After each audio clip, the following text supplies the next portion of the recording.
Hi Beverly, this is Nancy, and I'm here getting ready to show you how I make my levain for bread that I'm doing tomorrow. This may be kind of amateurish, but hopefully it'll give you the idea. And then when I'm done with the levain, I will feed my starter on a separate video and send you that. Okay, tomorrow when I bake, I'm going to need 200 grams of levain that I'm going to make from my mother's starter. So the first thing I'm going to do is to measure out on my scale 100 grams of water. Whoops, a little bit too much. So let's pour that back in there.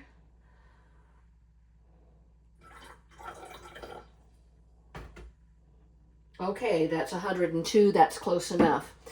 Right here, I have my mother's starter, and as you can see, that's a tiny little jar.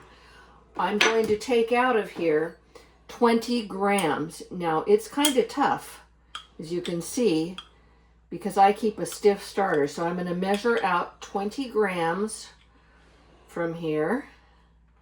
And it's kind of tricky. I'll use my fingers to kind of break it. That might be a little bit too much. We'll see. I'll have to measure it. And I'm going to put it in my water. So let's see if that's 20 grams. That's a little over 20 grams by 5 grams, so I'm going to take out a little bit. Perfect. So that's actually 22 grams. So that's in my water. I'm going to turn my scale off, and I'm going to give this a good stir with the water so that I get my starter and my water all mixed up. So that's 100 grams of water and 20 grams of starter. And it all depends upon what your recipe is calling for. My recipe calls for 200 grams. So I have this kind of softened in there. It's not completely mixed, but it's softened. Okay. So give that a best stir I can. I have my 100 grams of flour here measured out. It's 100 grams of, 90 grams of bread flour and 10 grams of whole wheat rye. So I'm going to take this and I'm going to pour my water and my mother's starter that I have kind of mixed up in there together. And I'm going to save this container because after I get this mixed, I'm going to put it back in there and stick it in my sourdough home to rise. So as you can see, I'm giving that a good stir. And you can kind of see the consistency of that. That's kind of like thick pancake batter. And so I'm giving it a real good stir, breaking up all that starter as I do so. And it might take me a few minutes. As you can see, I'm kind of meshing it together.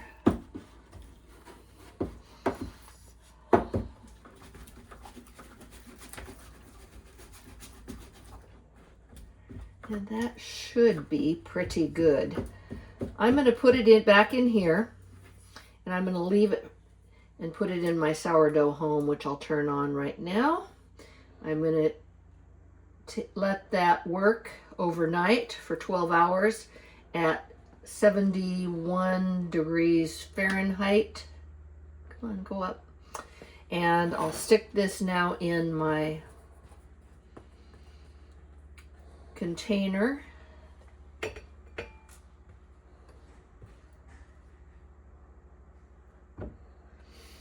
And I'm not going to worry about getting every bit out of there because I actually have a little extra.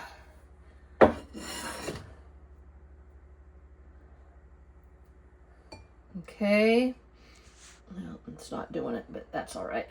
Close enough. Put that in there. Put the lid on and then adjust my rubber band so I can see how much that rises by the morning. Now, this is going to get really kind of marshmallowy by tomorrow morning, and it will also be more liquidy by the morning. So I'm going to stick this in my sourdough home and leave it overnight. And then in the morning when I get ready to bake, I'm going to put that in my bread mix and do my bulk fermentation, etc., etc. So Larry, if you'll stop the video,